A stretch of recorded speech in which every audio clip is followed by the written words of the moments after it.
السلام عليكم ورحمة الله وبركاته. رب اشرح لي صدري ويسر لي أمري واحلل عقدة من لساني يفقهوا قولي.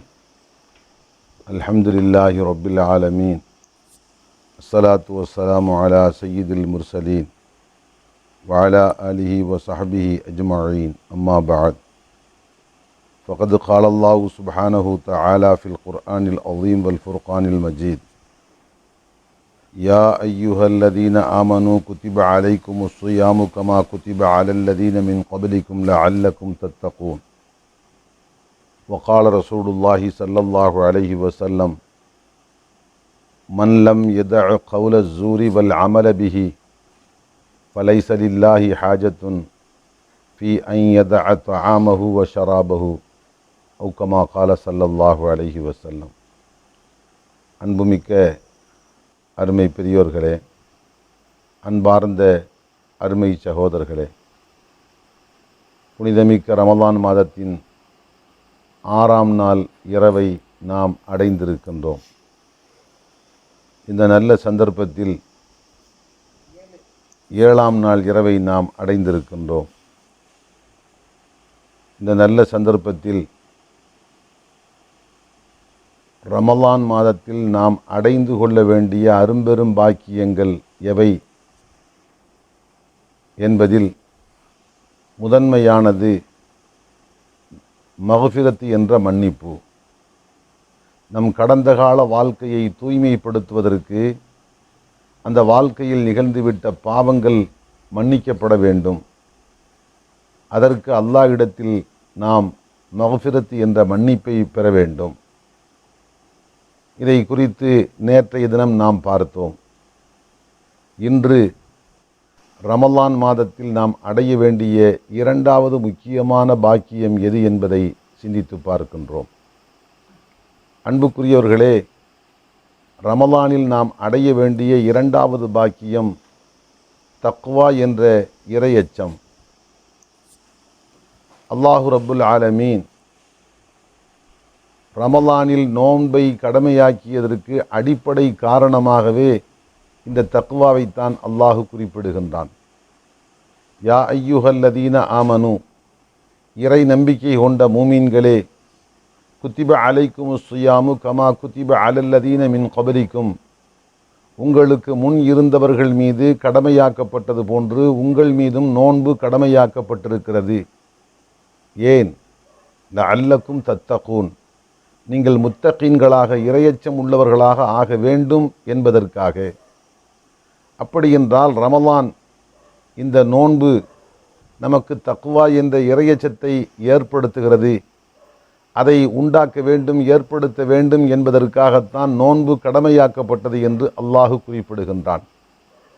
இப்போது இங்கே நாம் சில செய்திகளை சிந்தித்து பார்க்க வேண்டும். தக்வா என்றால் என்ன? தக்வா என்றால் என்ன என்று புரிந்து கொண்டால்தான் தக்வாவை உருவாக்கி கொள்வதற்கு நாம் முயற்சி எடுத்துக்கொள்ள முடியும். பின்பு தக்வா நம்மிடத்தில் உண்டாகி விட்டதா இல்லையா என்பதை நாம் சீர்தூக்கி பார்க்க முடியும்.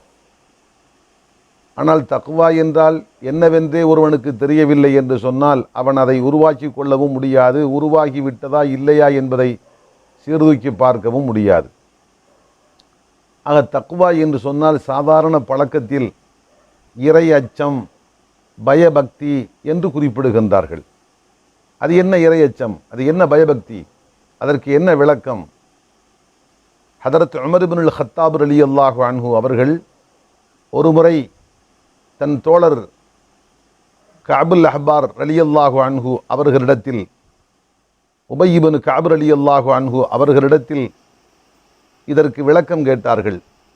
அவர்கள் கேட்ட அந்த கேள்விக்கு அவர்கள் சொன்ன பதில் ரொம்ப அருமையான விளக்கமாக அமைந்திருக்கிறது. என்ன கேட்டார்கள்? உபை, மத் தக்வா, தக்வா என்றால் என்ன என்று எனக்கு விளக்கி சொல்லுங்கள் என்று கேட்டார்கள். அப்போது உபை ரலியல்லாஹு அன்ஹு சொன்னார்கள், திருப்பிக் கொண்டு கேட்டார்கள், அமீருல் முஃமினீன், முஃமின்களுடைய தலைவரே, ஹல் மஷைத்த ஃபி அர்தின் ذாத்தி ஷௌகத்தின், முற்கள் நிரம்பிய பகுதியில் தாங்கள் எப்போதாவது நடந்தது உண்டா? முள், கருவேல மரம், உடை மரம், நெருஞ்சி முள் என்று பல வகையான முற்கள் நிரம்பிய காட்டுப்பகுதியும் இருக்கும். அந்த சாதாரணமாக எந்த முள்ளும் இல்லாமல் இருக்கின்ற ஒரு காட்டை ஒரு மனிதன் நடக்கின்ற போது கடக்கின்ற போது கைவீசி வேகமாக நடந்து செல்லலாம், எதை பற்றியும் யோசிக்க வேண்டிய தேவையில்லை.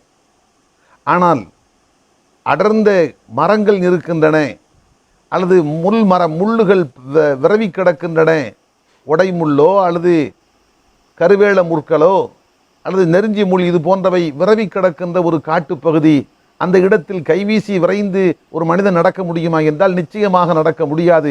அப்படி நடந்தால் அவன் கால்கள் எல்லாம் இரத்த காயமாக மாறிவிடும். அவன் உடுத்தி இருக்கின்ற ஆடையெல்லாம் கிழிந்து கந்தலாக போய்விடும்.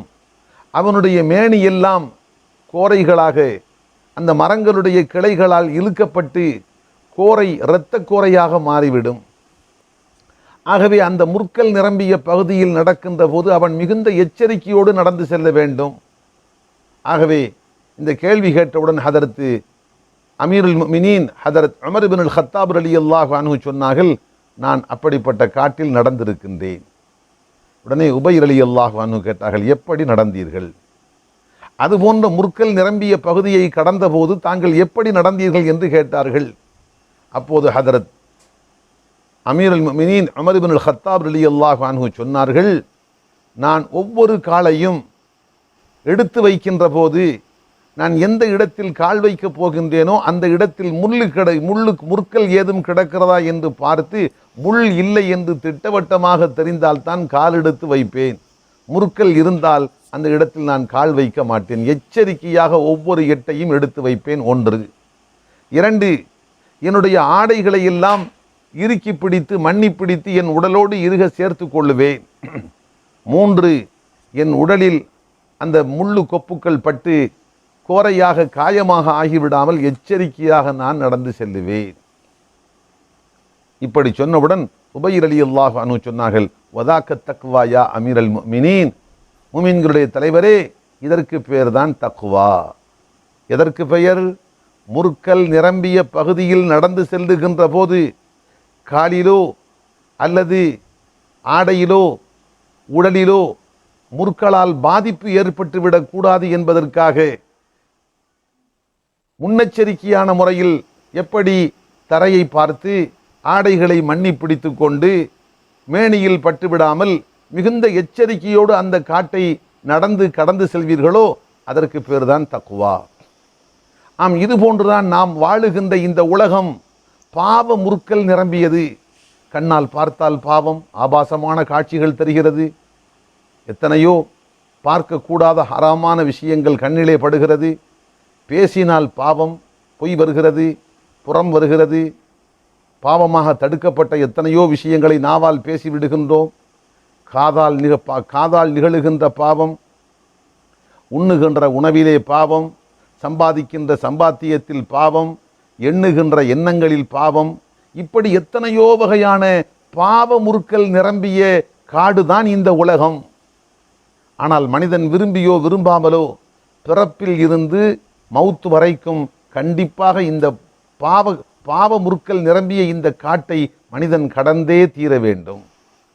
தாயினுடைய கருவறையில் இருந்து வந்த மனிதன் கபருடைய அந்த கபரு என்ற மண்ணறை வரைக்கும் கண்டிப்பாக அவன் விரும்பியோ விரும்பாமலோ கடந்து சென்றே தீர வேண்டும். இப்படி வாழ்க்கையில் இந்த உலகத்தை மனிதன் பாவ முற்கள் நிரம்பிய இந்த உலகத்தை கடந்து செல்கிற போது கவனமில்லாமல் முன்னெச்சரிக்கை இல்லாமல் அவன் கடந்து சென்றால் அவன் கண்களால் பல வகையான பாவங்களை செய்து விடுவான். அவனுடைய நாவால் பல பாவங்கள் நிகழ்ந்துவிடும். அவனுடைய எண்ணத்தில், அவன் சம்பாத்தியத்தில், அவன் உண்ணுகின்ற உணவில், அவன் கேட்கின்ற செய்திகளில் பல வகையான பாவங்கள் நிகழ்ந்து விடுவதற்கு வாய்ப்பு இருக்கிறது. ஆகவே மனிதன் இந்த உலக வாழ்க்கையை கழிக்க முற்படுகின்ற போது, இந்த உலக வாழ்க்கையை நடந்து கடந்து போகின்ற போது முன்னெச்சரிக்கையாக ஒவ்வொரு வினாடியும் என் கண்களால் எந்த பாவமும் நடந்துவிடக்கூடாது என்று முன்னெச்சரிக்கையாக கண்களை தாழ்த்தி கொள்ள வேண்டும். அல்லாஹ் தடுத்திருக்கின்ற எந்த ஒன்றையும் என் கண்கள் பார்த்து விடக்கூடாது. பார்த்தால் அல்லாஹ் என் மீது கோபப்படுவான். அடுத்து அல்லாஹ்வுடைய தண்டனைக்கு நான் ஆளாக வேண்டும். ஆகவே என் கண்கள் மூலம் தடுக்கப்பட்ட எந்த ஒன்றையும் பார்த்து விடக்கூடாது என்று முன்னெச்சரிக்கையாக தன்னுடைய பார்வையை பாதுகாத்து கொள்வான். அதே போன்று நாவு, என் நாவுகளால் அல்லாஹு தடுத்திருக்கின்ற எந்த ஒரு பேச்சையும் நான் பேசி அல்லாஹ்வுடைய கோபத்துக்கு ஆளாகி அல்லாஹ்வுடைய தண்டனைக்கு நான் ஆளாகிவிடக்கூடாது என்று சொல்லி முன்னெச்சரிக்கையாக பேசுவதற்கு முன்பாகவே பாவம் நிகழ்ந்துவிடக்கூடாது என்று நாவை கட்டுப்படுத்துகின்றான், எச்சரிக்கையாக பாதுகாத்து கொள்கிறான். அதே போன்று செவியை பொறுத்த மட்டில் தவறான எதையும் தான் கேட்டு அல்லாஹ்வுடைய கோபத்துக்கும் தண்டனைக்கும் ஆளாகிவிடக்கூடாது என்று காதுகளையும் முன்னெச்சரிக்கையாக பாதுகாக்கின்றான். உண்ணுகின்ற உணவில் கூட ஹராமான உணவு உள்ளே சென்று விடக்கூடாது, சந்தேகத்துக்குரிய உணவை தான் உன்றுவிடக்கூடாது என்று சொல்லி முன்னெச்சரிக்கையாக அப்படி உண்டால் அல்லாஹ்வுடைய கோபத்துக்கும் அல்லாஹ்வுடைய தண்டனைக்கும் ஆளாக நேரிடும் என்று சொல்லி உண்ணுகின்ற உணவிலேயும் ஹலாலான உணவாக இருந்தால் மட்டும்தான் நான் உண்பேன், மற்ற எந்த உணவையும் உண்ண மாட்டேன் என்று முன்னெச்சரிக்கையோடு நடந்து கொள்கிறான். இப்படியே சம்பாத்தியத்தில் எண்ணுகின்ற எண்ணங்களில் அவன் வாழ்க்கையில் அத்தனை நடப்புகளிலேயும் செயல்பாடுகளிலேயும் முன்னெச்சரிக்கையாக என்னிடமிருந்து அல்லாஹ் தடுத்திருக்கின்ற, அல்லாஹுவை அதிருப்திப்படுத்துகின்ற, அல்லாஹ்வுடைய தண்டனைக்கு என்னை உள்ளாக்குகின்ற எந்த ஒரு செயலும் பார்வையிலோ கேள்வியிலோ பேச்சிலோ சம்பாத்தியத்திலோ உணவிலோ அசைவிலோ அமைதியிலோ உண்டாகிவிடக்கூடாது என்று முன்னெச்சரிக்கையாக இருக்கிறார். இப்படி முன்னெச்சரிக்கையாக செயல்படுகின்ற அந்த முன்னெச்சரிக்கை உணர்வுக்கு பேர் தான் தக்வா. ஹதரத் உபய் இப்னு கஅப் ரலியல்லாஹு அன்ஹு, ஹதரத் உமர் ரலியல்லாஹு அன்ஹு அவர்களுக்கு இதைத்தான் புரிய வைத்தார்கள். தக்வா என்று சொன்னால் என் வாழ்க்கையில் என் எந்த உறுப்பின் மூலமாக அல்லாஹ்வுக்கு அதிருப்தியான, அல்லாஹ் தடுத்திருக்கின்ற, அல்லாஹ் கோபப்படுகின்ற, அல்லாஹ்வுடைய தண்டனையை பெற்று தருகின்ற எந்த ஒரு காரியமும் என்னிடத்தில் நிகழ்ந்துவிடக் கூடாது என்ற முன்னெச்சரிக்கை உணர்வோடு ஒரு மனிதன் தன் வாழ்க்கையை முன்னெடுத்து செல்லுகின்றான் என்று சொன்னால் அந்த உணர்வுக்கு, முன்னெச்சரிக்கை உணர்வுக்குத்தான் தக்வா என்று சொல்லப்படும் என்ற விளக்கத்தை ஹதரத் உபய் இப்னு கஅப் ரலியல்லாஹு அன்ஹு ஹதரத் உமர் ரலியல்லாஹு அன்ஹு அவர்களுக்கு சொல்லிக் கொடுத்தார்கள். அன்புக்குரியவர்களே, இப்போது நாம் சிந்தித்து பார்க்கின்றோம், இந்த தக்வாவை புனிதமிக்க ரமலான் மாதத்தினுடைய நோன்பு நமக்கு கற்றுத்தருகிறது. இந்த தக்வாவை நமக்கு ஏற்படுத்த வேண்டும் என்பதற்குத்தான் ரமலானுடைய நோன்பு கடமையாக்கப்பட்டதாக அல்லாஹ் குறிப்பிடுகிறான். இப்போது கேள்வி, நோன்பு பிடிப்பதன் மூலமாக எப்படி நமக்கு தக்வா உண்டாகிறது? நோன்பு என்றால் என்ன? ஒரு குறிப்பிட்ட நேரம் உண்ணாமல் பருகாமல் இல்லறம் கூடாமல் ஒதுங்கி இருப்பதற்கு பெயர் நோன்பு. சுபுகு சாதிக்கு பாங்கு சொன்னதில் இருந்து மகரிபுக்கு பாங்கு சொல்லுகின்ற வரைக்கும் இந்த மூன்றையும் விட்டு நாம் எச்சரிக்கையாக ஒதுங்கி இருக்க வேண்டும். அப்படி இருந்தால் அதற்கு பேர் நோன்பு என்று குறிப்பிடுகின்றோம். இப்போது கேள்வி, இந்த மூன்றை விட்டு ஒதுங்கி இருப்பதன் மூலமாக மனிதனுக்கு எப்படி தக்வா ஏற்படுகிறது? அன்புக்குள்ளே கொஞ்சம் சிந்தித்து பாருங்கள். ஒரு மனிதன் இந்த உண்ணுகின்றானே உணவு, இது ஏதாவது தடுக்கப்பட்டதா? அவன் சம்பாதித்த உணவாக இருந்தால் முழுக்க முழுக்க அவனுக்கு ஹலால். அவன் அருந்துகின்ற பானம் தடையாவது அவனுக்கு ஹராமானதா? இல்லை, பரிசுத்தமான பானமாக இருந்தால் ஹலால். அதே போன்று அவனுக்கு ஹலாலான வாழ்க்கை துணையாக இருந்தால் இல்லறம் கூடுவது முழுக்க முழுக்க ஹலால். இப்படி உணவும் அருந்துகின்ற பானமும் இல்லற வாழ்க்கை துணையும் முழுக்க முழுக்க ஹலாலாக இருந்தும் அல்லாஹ் நோன்பிலே தடுத்து விட்டான் என்ற ஒரே காரணத்திற்காக பகல் முழுவதும் இவற்றை விட்டு மனிதன் ஒதுங்கி இருக்கின்றான். இத்தனைக்கும் இந்த மூன்றும் அவனுடைய பிறவி குணத்தை போன்றது.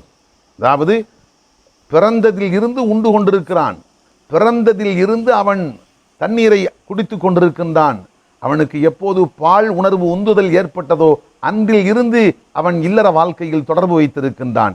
இப்படி பிறவி குணத்தை போன்று ஆகிவிட்ட இவற்றையே அல்லாஹ் தடுத்து விட்டான் என்ற காரணத்திற்காக வேண்டாம் என்று ஒதுக்குகின்றான் என்று சொன்னால், அதிலும் குறிப்பாக ரமலானுடைய காலகட்டத்தில் ஒரு மனிதன் தன்னந்தனியாக பூட்டப்பட்ட வீட்டுக்குள் இருப்பதாக வைத்துக் கொள்ளுங்கள். தாளிடப்பட்ட வீடு, வீட்டிலே அருமையான அறுசுவை உணவு இருக்கு, நறுமணம் கமல அறுசுவை உணவு தயாராக இருக்கிறது.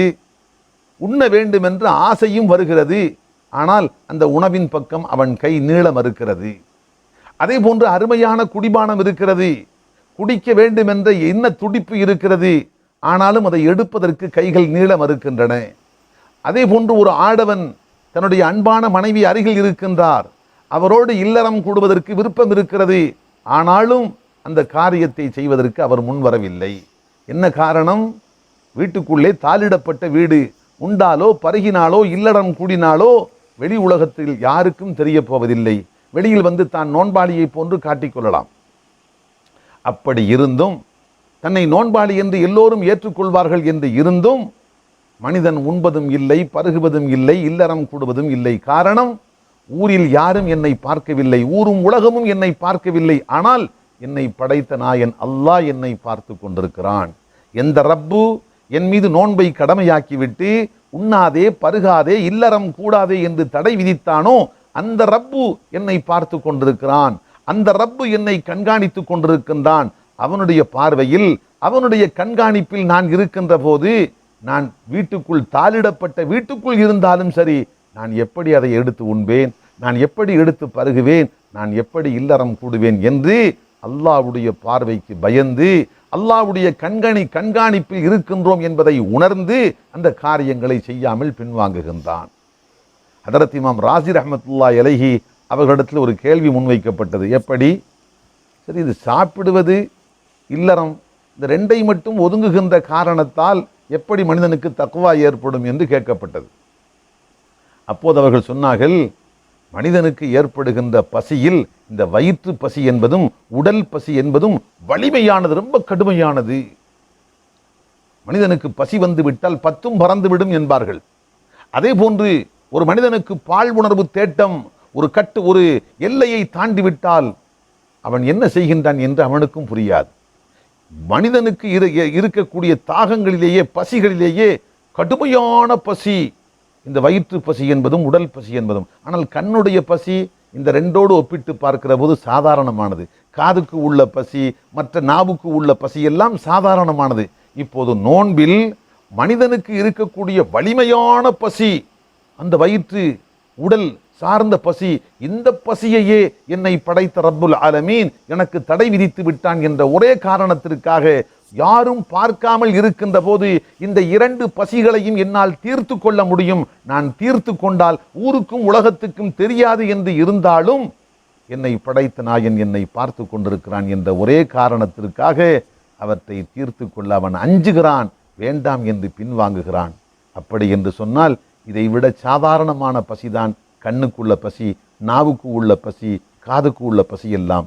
இந்த ரமலான் மாதம் கழிந்து அடுத்து வருகின்ற காலத்தில் அல்லாஹ் தடுத்திருக்கின்ற ஹராமான பாவங்களை, விபச்சாரம், அதே போன்று குடி, வட்டி வாங்குவது, பொய் பேசுவது, இது போன்று மற்ற பாவங்களை விட்டு விடுவதை சர்வ சாதாரணமாக அவன் மேற்கொள்கின்றான்.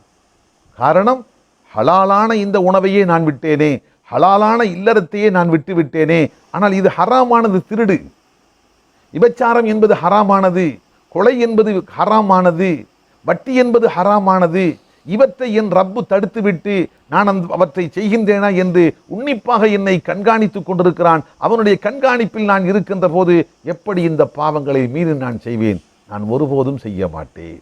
அது மட்டுமல்ல, அல்லாஹ்வுடைய அச்சத்தால் அவன் தடுத்து விட்டான் என்ற ஒரே காரணத்திற்காக, ஒற்றை காரணத்துக்காக வேண்டி என்னுடைய உடலில் இருக்கிற கடும் பசி, வயிற்று பசி, உடல் பசி, அவற்றையே நான் துறந்து விட்டேன் என்று சொன்னால், கண்ணை கொண்டு ஹராமானவற்றை பார்க்கக்கூடாது என்ற கண் பசியை அவை தவிர்த்து விடுவது அவனுக்கு சாதாரணமான விஷயம்.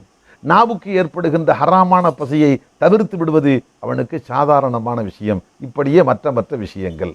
ஆக அன்புக்குரியவர்களே, ரமலானுடைய நோன்பை ஒரு மனிதன் நோக்கின்ற போது, அவன் உண்ணாமலும் பருகாமலும் இல்லறம் கூடாமலும் இருக்கின்ற போது என்ன காரணம்? அல்லாஹ் என்னை படைத்த நாயன் எனக்கு தடை விதித்து விட்டு நான் அவற்றை செய்கின்றேனா என்று என்னை கண்காணித்து கொண்டிருக்கிறான் என்ற உணர்வின் காரணமாக, என்ற அச்ச உணர்வின் காரணமாக தடுக்கப்பட்ட இவற்றை விட்டும் அவன் எச்சரிக்கையாக ஒதுங்குகிறான் என்று சொன்னால், ரமலானுக்கு அப்பால் இது போன்ற பாவங்களை விட்டு அவன் ஒதுங்குவது அவனுக்கு எளிதாக பிறவி குணமாக ஆகிவிடுகிறது. இதற்கு பேர்தான் தக்வா. இந்த தக்வாவைத்தான் ரமலானுடைய நோன்பு தோற்றுவிக்கிறது, உருவாக்குறது என்று அல்லாஹ் சொல்லித் தருகிறான். இப்போது கேள்வி, ரமலான் முடிந்து விட்டது, ஒரு மனிதனுக்கு தக்வா வந்து விட்டதா வரவில்லையா என்று எப்படி தெரிந்து கொள்வது? அன்புக்களே, ஒரு மனிதன் ரமலானுடைய நோன்பின் மூலமாக தக்வாவை அடைந்து கொண்டானா இல்லையா என்பதை புரிந்து கொள்வதற்கு ஒரு சின்ன அடையாளம். ரமலானுக்கு முந்திய வாழ்க்கை, ரமலானுக்கு பிந்திய வாழ்க்கை இரண்டையும் கொஞ்சம் ஒப்பிட்டு பார்க்க வேண்டும். இரண்டுக்கு மத்தியில் ஏற்ற தாழ்வு இருந்தால் அல்ஹம்துலில்லாஹ் அவனிடத்தில் தக்வா வந்துவிட்டது. ஆனால் எந்த வித்தியாசமும் இல்லை, இரண்டும் சமமாகத்தான் இருக்கிறது என்றால் அவனிடத்தில் எந்த தக்வாவும் உருவாகவில்லை. உதாரணத்திற்கு, ஒரு மனிதன் ரமலானுக்கு முன்பாக ஹலால் ஹராம் என்ற எந்த பாகுபாடும் இல்லாமல் அனுமதிக்கப்பட்டவற்றையும் பார்ப்பான், ஆபாசமானவற்றையும் பார்ப்பான், இப்படி பொதுவாக எல்லாவற்றையும் பார்ப்பேன் என்ற தரத்தில் இருந்த ஒரு மனிதன் ரமலானுக்கு பின்பாக பார்க்கிறோம் பார்வையை தாழ்த்துகின்றான்.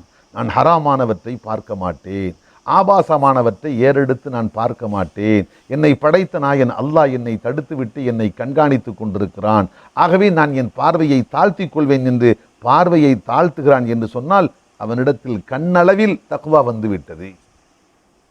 அதே போன்று ரமலானுக்கு முன்பாக எதை வேண்டும் என்றாலும் பேசுவேன், பொய்யும் பேசுவேன், உண்மையும் பேசுவேன், புறமும் பேசுவேன், அதற்கு மாற்றமாகவும் பேசுவேன், பொய் சத்தியம் செய்வேன், பொய் சாட்சி சொல்வேன், பரிகாசம் செய்வேன், கிண்டல் அடிப்பேன், யாருடைய உள்ளத்தையும் வார்த்தைகளால் உடைத்து நொறுக்குவேன் என்று எந்த விதமான பாகுபாடும் பார்க்காமல் பேசிக்கொண்டிருந்த மனிதன் ரமலானுக்கு பின்பாக பார்க்கிறோம் யாரை பற்றியும் நான் புறம் பேச மாட்டேன், யாருடைய உள்ளத்தையும் காயப்படுத்தும் விதமாக நான் வார்த்தையை பயன்படுத்த மாட்டேன், நான் உண்மையை மட்டும்தான் சொல்வேன், பொய் சொல்ல மாட்டேன், உண்மைக்கு மட்டும்தான் சாட்சியாக இருப்பேன், பொய் சாட்சி சொல்ல மாட்டேன், சத்தியம் என்று வந்தால் உண்மை சத்தியம் மட்டும்தான் நான் செய்வேன், அதற்கு புறம்பாக செய்ய மாட்டேன் என்று ரமலானுக்கு முன்பிருந்த நிலைக்கு மாற்றமாக ரமலானுக்கு பின்பாக அவனுடைய நிலையில் தலைகீழ் மாற்றம் தென்படுகிறது என்று சொன்னால் அல்ஹம்துலில்லாஹ், இவனுக்கு நாவளவில் தக்வா வந்துவிட்டது. அதே போன்று காது, ரமலானுக்கு முன்பாக யார் எதை சொன்னாலும் கேட்டுக்கொண்டிருப்பான், ஆனால் ரமலானுக்கு பின்பாக பார்க்கின்றோம் யாரேனும் அவனிடத்தில் புறம் பொய் போன்ற செய்திகளை சொல்ல வந்தால் காதை இழுத்து மூடிக்கொண்டு அப்பால் ஓடுகின்றான். வேண்டாம், என்னிடத்தில் அடுத்தவரை பற்றி புறம் பேசாதீர்கள், அதை நான் கேட்பதற்கு விரும்பவில்லை, அல்லாஹ்வுடைய கோபத்துக்கும் அல்லாஹ்வுடைய தண்டனைக்கும் ஆளாகுவதற்கு நான் விரும்பவில்லை, தயவு செய்து என்னிடத்தில் பேசாதீர்கள் என்று சொல்லிவிட்டு அப்பால் ஓடுகின்றான். அப்படியா? உனக்கு காதளவிலேயும் தக்வா வந்துவிட்டது. அதே போன்று சம்பாத்தியத்தில் ஹலால் ஹராம் என்று பார்க்காமல் சம்பாதித்துக் கொண்டிருந்த அவன் ரமலான் மாதம் முடிந்ததற்கு பின்பாக பார்க்கின்றோம் அவனுடைய பார்வையில் தெளிவு வந்துவிட்டது.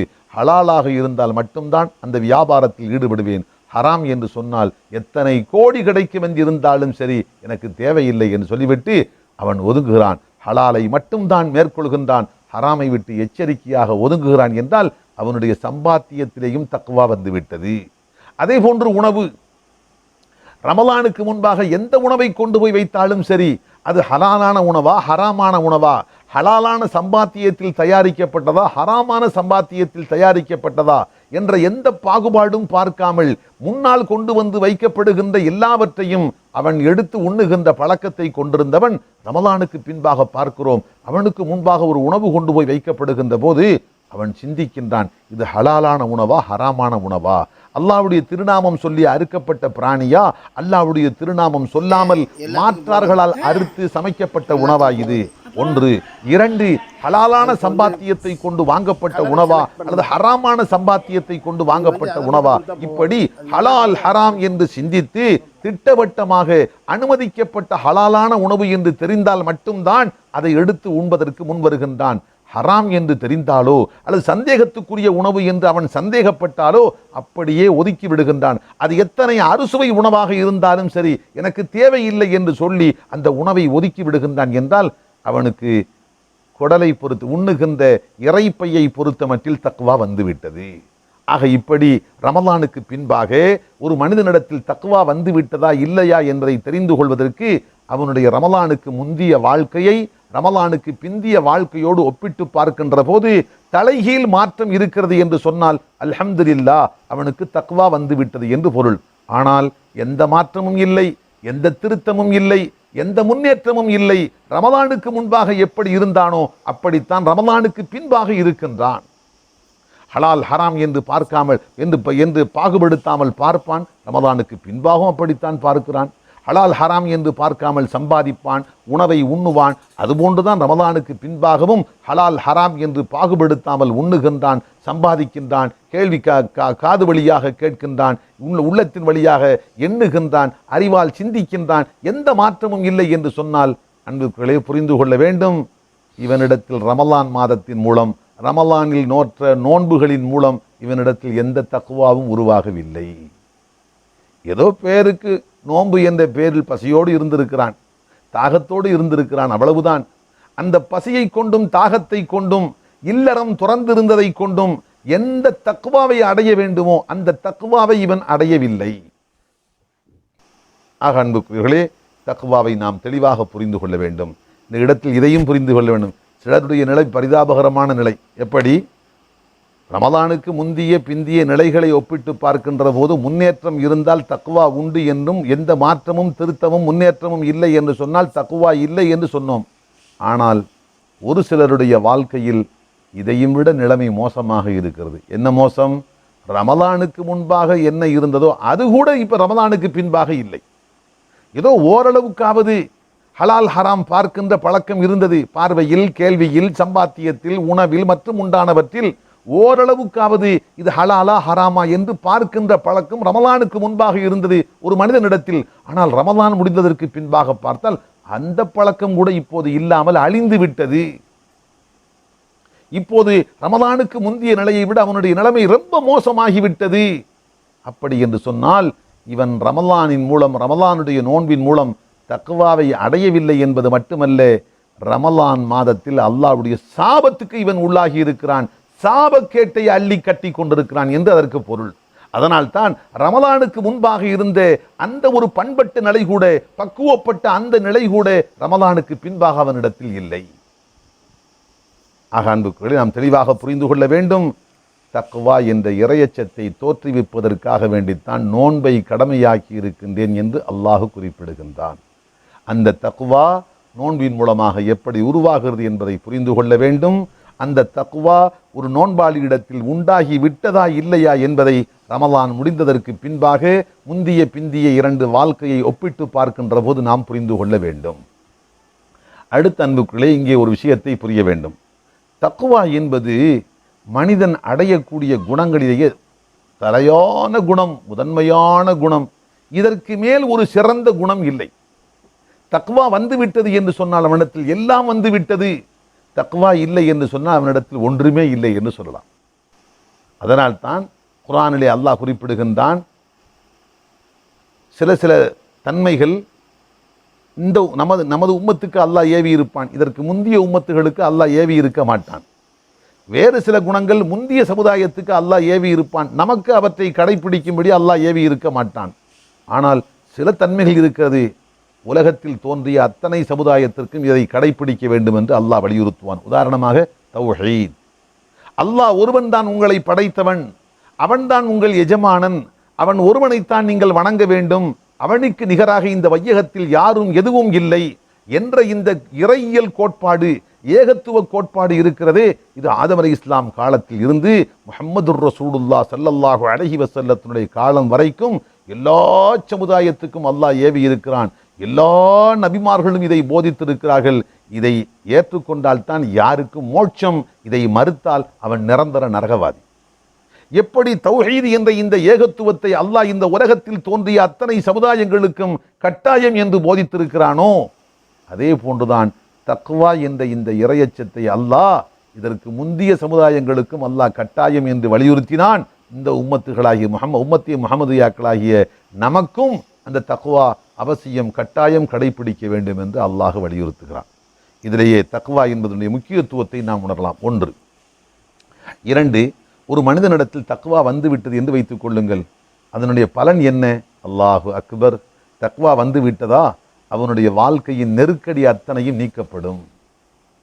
யஜ்அல் லஹு மஹ்ரஜா வமன் யத்தகில்லாஹ் யஜ்அல் லஹு மஹ்ரஜா. யார் தன் வாழ்க்கையில் தக்வா என்ற இறையச்சத்தை கடைபிடிக்கின்றாரோ அவருடைய வாழ்க்கையில் அல்லாஹ் விடிவு காலத்தை ஏற்படுத்துகின்றான். நெருக்கடியில் இருந்து அவனுக்கு விடிவு காலம் ஏற்படுகிறது. அதே போன்று வயர்சுகுஹு மின் ஹைது லா யஹ்தசிப், அவன் எண்ணி பார்க்காத புறமிருந்து அல்லாஹ் அவனுக்கு ரிஸ்க் என்ற வாழ்வாதாரத்தை வாரி கொடுக்கின்றான். முத்தகியாக, இறையச்சமுள்ள முத்தகியாக உன்னுடைய வாழ்க்கையை நடத்துவதற்கு நீ வந்து விட்டாயா, அல்லாஹ் நீயே கற்பனை செய்யாத புறமிருந்து அல்லாஹ் உனக்கு ரிஸ்க் இரணத்தை அளப்பான்.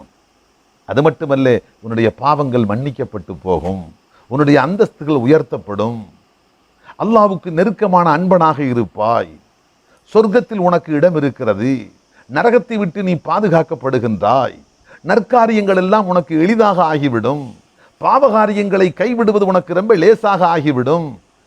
இப்படி தக்வா ஒரு மனிதனிடத்தில் வந்துவிட்டது என்று சொன்னால் அல்லாஹு அக்பர், இந்த உலகத்தில் மனிதன் எந்தெந்த பாக்கியங்களை அடைய விரும்புகின்றானோ அவை அத்தனையும் அவனுக்கு பரிசாக கிடைக்கிறது.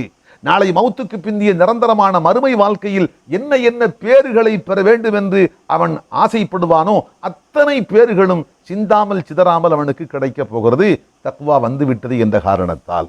அதனால் தான் அல்லாஹு ரப்புல் ஆலமீன் குர்ஆனிலே தக்வாவை பற்றி பல பல இடங்களில் அல்லாஹ் வலியுறுத்துகின்றான்.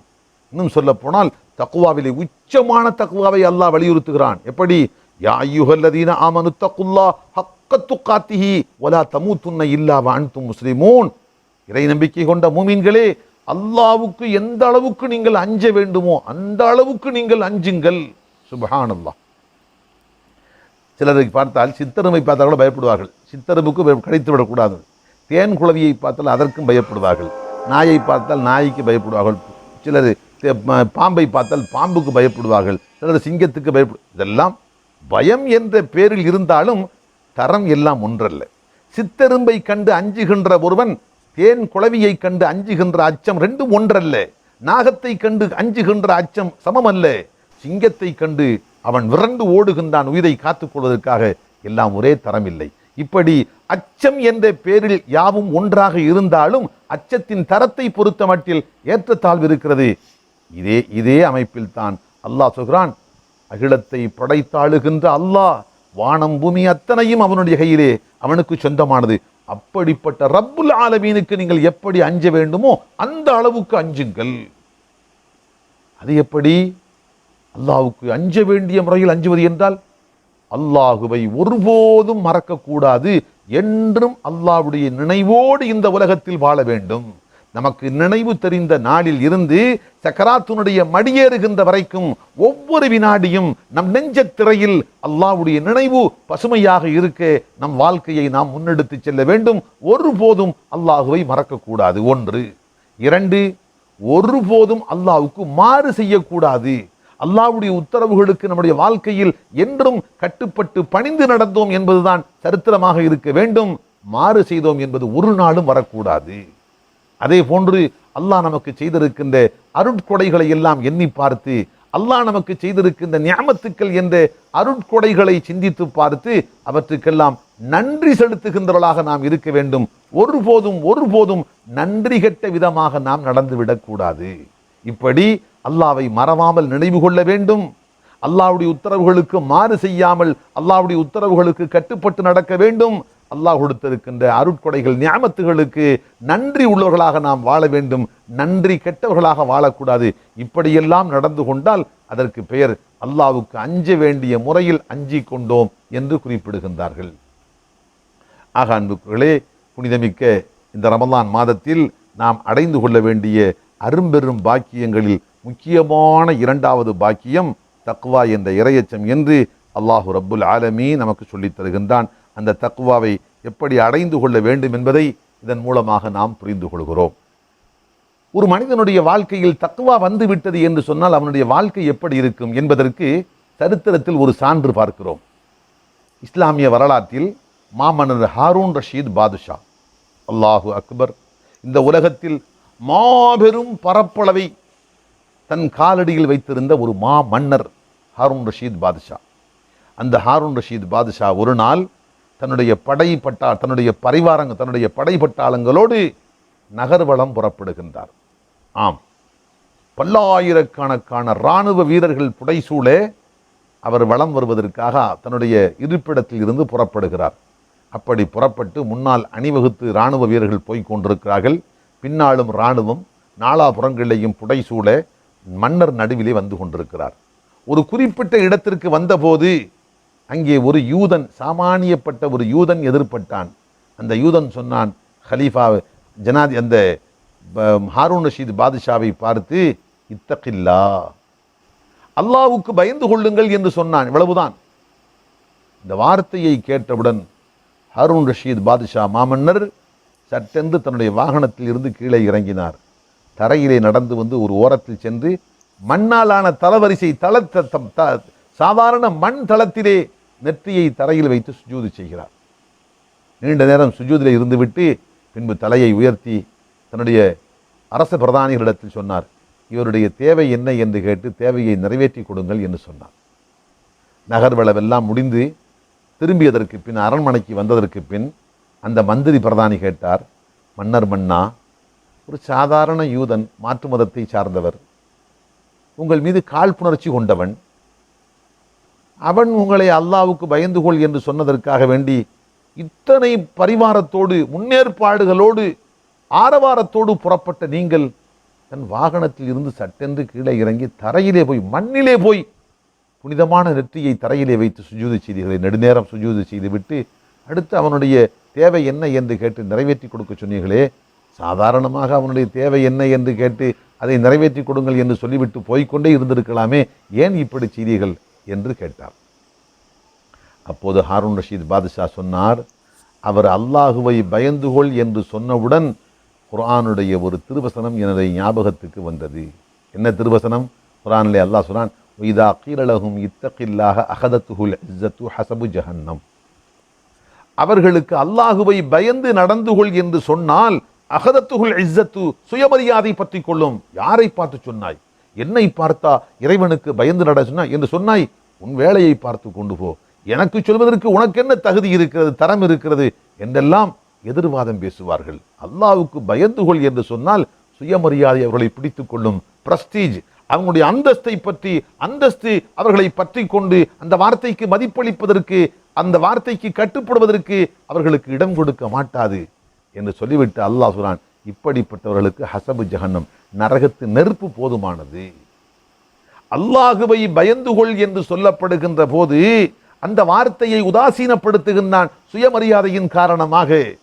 அப்படி யார் உதாசீனப்படுத்துகின்றானோ அவன் நரகவாதி, அவனுக்கு நரகம் போதும் என்று அல்லாஹ் குறிப்பிடுகிறான்.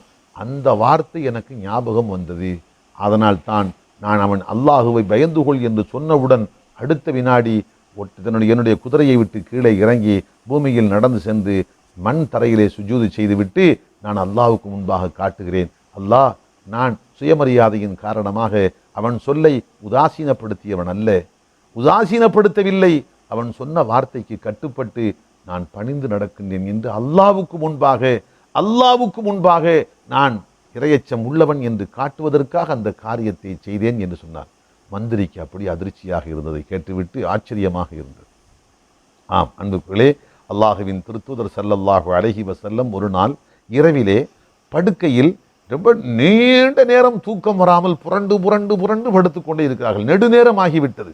அன்னை ஆயிஷா ரலியல்லாஹு அன்ஹா கேட்டார்கள், யா ரசூலல்லாஹ், விடிய விடிய உறக்கம் பற்றாமல் கஷ்டப்படுகின்றீர்களே, என்ன காரணம்? அப்போது அல்லாஹுவின் திருத்தூதர் சொன்னார்கள், ஆயிஷா, நான் வீட்டுக்கு வந்தபோது ஒரு பேரித்தம் பழம் கீழே கிடந்தது, அது வீணாகிவிடக்கூடாது என்ற எண்ணத்தில் எடுத்து நான் உண்டு விட்டேன்.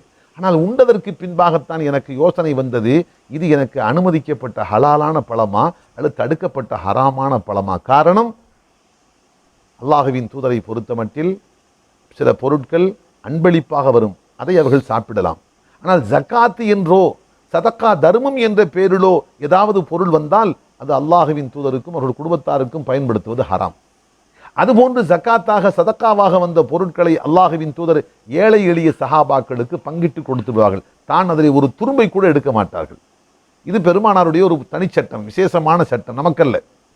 இந்த நிலையில் அந்த கீழே கிடந்து எடுத்து உண்டார்களே அந்த பழம் நமக்கு அன்பளிப்பாக வந்த ஹலாலான பணமா அல்லது ஜக்காத்து சதக்கா என்ற பேரில் ஏழைகளுக்காக வேண்டி வந்த பழமா தெரியாமலேயே எடுத்து உண்டு விட்டேனே என்று எண்ணிய பெருமானார் ஒரே ஒரு பழத்துக்காக விடிய விடிய தூங்காமல் புரண்டு படுத்தார்கள் என்றால் அங்கேதான் விளங்க வேண்டும். அதான் தக்வா. தக்வா உண்டு விட்ட அந்த உணவில், அந்த ஒரே ஒரு பழத்தில் கூட எங்கே இது அல்லாஹுவால் தடுக்கப்பட்ட பழமாக இருக்குமோ என்ற அந்த எண்ணம் விடிய விடிய உறக்கத்தை சிதறடித்து விட்டது.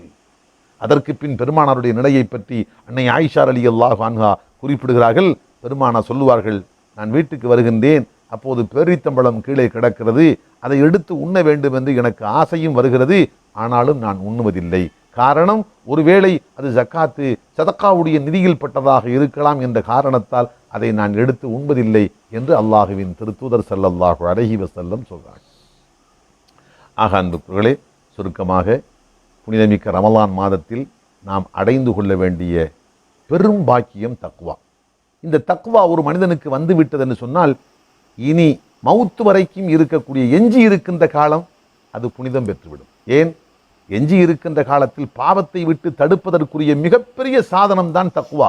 எப்போது ரமலானிலே தக்வா அவனுக்கு உருவாகிவிட்டதோ இனி மவுத்து வரைக்கும் இருக்கின்ற காலம் அவன் அஞ்ச வேண்டிய தேவையில்லை. பாவமில்லாமல் கழிப்பதற்கு தேவையான கவசம், பாதுகாப்பு, கேடயம் தக்வா அவனிடத்தில் வந்துவிட்டது. இனி எஞ்சிய வாழ்க்கையை பாவமில்லாமல் கழிப்பான். நேற்று நாம் பார்த்தோம் மஃபிரத் என்ற மன்னிப்பு. அது கடந்துவிட்ட வாழ்க்கையில் நடந்துவிட்ட பாவங்களை அழிக்க வல்லது மஃபிரத் என்ற மன்னிப்பு. தக்வா என்பது எஞ்சியிருக்கின்ற எதிர்கால வாழ்க்கையில் பாவக்கரைபடியாமல் பரிசுத்தமான முறையில் வாழ்க்கையை நடத்தி சென்று மௌத்து வரைக்கும் கொண்டு போய் சேர்ப்பதற்கு கேடயமாக இருக்கிறது. அடுத்து மூன்றாவது, புனிதமிக்க ரமலான் மாதத்தில் நாம் அடைய வேண்டிய பாக்கியம் நிகழ்காலத்தை பண்படுத்தக்கூடியது, நிகழ்காலத்தை தூய்மைப்படுத்தக்கூடியது. அது என்ன என்பதையும் அதை எப்படி அடைந்து கொள்வது என்பதை பற்றியும் இன்ஷா அல்லாஹ் நாளை தினம் நாம் தெரிந்து கொள்வோம். அல்லாஹ் ரப்புல் ஆலமீன் நாம் கேட்ட இந்த வார்த்தைகளை நம் நெஞ்சத்தில் பதியச் செய்து வாழ்க்கையில் கடைப்பிடித்து ஈருலகத்திலும் வெற்றி பெறுகின்ற நல்லவர்களாக ஆக்கியருள்வானாக. ஆமீன் ஆமீன் யா ரப்பல் ஆலமீன். வல்ஹம்துலில்லாஹி ரப்பில் ஆலமீன். சுப்ஹானக்கல்லாஹும்ம வ பிஹம்திக கலிஹம். சவுதியில் கொரோனா என்ற அடிப்படையில் நான் தொழும் பள்ளியில் தராவி தொழுகை 4+3 மட்டுமே வைக்கப்படுகிறது. இவ்வாறு தொழுதால் அது தராவி தொழுகை தொழுததாக ஆகுமா? அதாவது அசாதாரணமான காலகட்டங்களில், அதாவது 4+3 மொத்தம் 4 3 7 7 ரக்காத்து மட்டும் இன்று சவுதியில் சில இடங்களில் கொரோனாவுடைய இந்த காலத்தை அனுசரித்து கருத்தில் கொண்டு 7 ரக்காத்து மட்டும் தொழுகை நடத்துகிறாங்களே, இதை மட்டும் தொழுதால் எனக்கு தராவீக தொழுதாக ஆகுமா என்று கேட்குறாங்க சகோதரை. இங்கே விளங்கிக் கொள்ளணும், சாதாரண காலகட்டத்தில் தான் நம்ம ஹதீஸில் வந்த விஷயத்தை நம்ம முழுசாக ஃபாலோ பண்ணுறோம். இந்த மாதிரி அசாதாரணமான சூழ்நிலைகளில் அரசாங்கமே தடை போடுது, இதனால் பிரச்சனை உண்டாயிரும், அதிகமாக தொழுக போகும்போது, நீண்ட நேரம் எடுத்துக்கொள்ள போகும்போது நோய் தொற்று பரவுவதற்கு வாய்ப்பு இருக்குது என்ற காரணத்தினால குறைந்த அளவு தொழுதாலே போதும் என்று அரசாங்கமே உத்தரவு போடும்போது அந்த அரசாங்க உத்தரவு கட்டுப்பட்டு செயல்படுறது தவறில்லை. அதே சமயத்தில் நீங்கள் அந்த தொழுகையை முடிச்சுட்டு வீட்டில் போய் தனியாக இருக்கிற இடத்துல நீங்கள் மேற்கொண்டு தொழுகக்கூடாதுன்னு உங்களை யாரும் தடை போட முடியாது. அதனால் இமாமோடு சேர்ந்து 7 ரக்காத் தொழுதிங்களா, மிச்சம் இன்னும் எவ்வளோ தொழுகை நீங்கள் விரும்புகிறீங்களோ அதை நீங்கள் உங்கள் இருப்பிடத்தில் போய் தனியாக நீங்கள் தாராளமாக தொழுகலாம். அதற்கு எந்த விதமான தடையும் இல்லை. தராவி தொழுகையில் முதல்ல நியத்து தொழுதுட்டா போதுமா, இல்லை ஒவ்வொரு சலாத்துக்கு முன்னாடி நான் நியத்து வைக்கணுமா?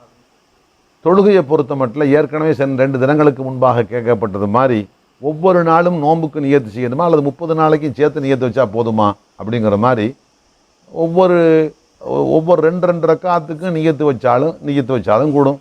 அல்லது ஒட்டு மொத்தமாக நான் இத்தனை ரக்காத்துக்கள் தொழப்போகின்றேன் என்று மொத்தமாக வச்சாலும் கூடும். ரெண்டுமே அனுமதிக்கப்பட்டது. ஆனாலும் தொழுகையை பொறுத்த மட்டும் ஒரு சில வினாடிகள் நியத்துங்கிறது உடனே செய்கிறது. அதனால் ஒவ்வொரு ரக்காத்துக்கும் நியத்து வச்சா ரொம்ப நல்லது.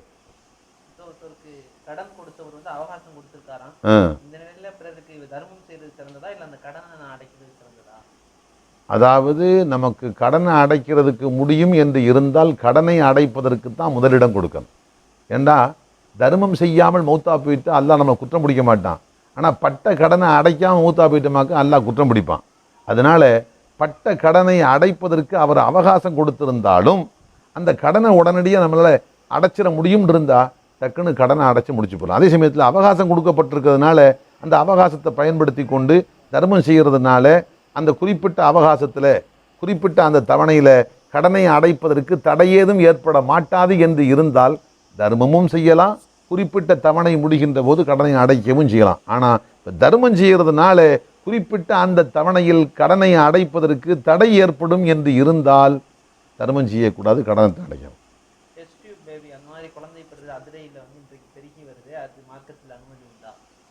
இது சர்ச்சைக்குரிய விஷயம். இன்ஷா அல்லாஹ் அதை பற்றி தேவைப்பட்ட விரிவாக நம்ம பார்ப்போம். இன்ஷா அல்லாஹ்.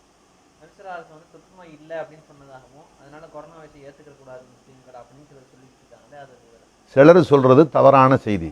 நபி ஸல்லல்லாஹு அலைஹி வஸல்லம் தொற்று நோய் இல்லை என்று அறவே சொல்லவில்லை. அப்படி சொன்னதாக தவறாக புரிஞ்சுக்கிட்டாங்க அந்த ஹதீஸை.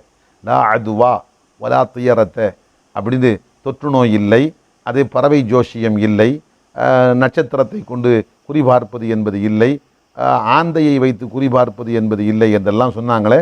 இந்த வார்த்தையை சரியாக புரிந்து கொள்ளாமல் தவறுதலாக புரிந்து கொண்ட காரணத்தினால தான் இந்த நோய் தொற்று நோய் இல்லை என்று ரசூல்லா சொன்னதாக இவங்க முடிவுக்கு வந்துட்டாங்க. அது சரியாக இல்லை. சென்ற வருஷம் இதை பற்றி நான் விரிவாக பேசியிருக்கிறேன். தேவைப்பட்டால் இன்ஷா அல்லாஹ் இதை பற்றி நான் விளக்கமாக பின்னாடி சொல்கிறேன். அமீரகத்தில் வந்து அரை மணி நேரத்தில் 11 ரக்காத்துகளை வித்திர முடிச்சிருக்காங்க. அதுக்கு பிறகு சகர் நேரத்தில் மீண்டும் சில ரக்காத்துகள் தொழலாமா? அதற்கு எதுவும் நபியுடைய வாழ்க்கையில் ஆதாரம் உள்ளதா? நபி வந்து ரமதான் மற்றும் ரமதான் அல்லாத காலத்திலும் அந்த 11 ரக்காத்துக்கு மேலே வித்திர தொழவில்லை அப்படிங்கிறதுனால நான் இதை கேட்கிறேன். இதை பற்றி விளக்கவும்.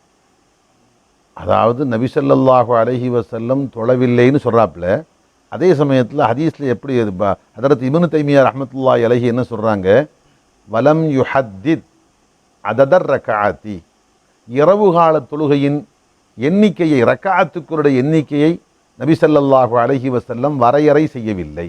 இத்தனை ரக்காத்துக்கள் தான் தொழுகணும், இதுக்கு மேலே கூட்டக்கூடாது, இதுக்கு மேலே குறைக்கக்கூடாது, இவ்வளவுதான் ரக்காத்தினுடைய எண்ணிக்கை என்று அல்லாஹ்வுடைய தூதர் எந்த வரையறையும் செய்யவில்லை.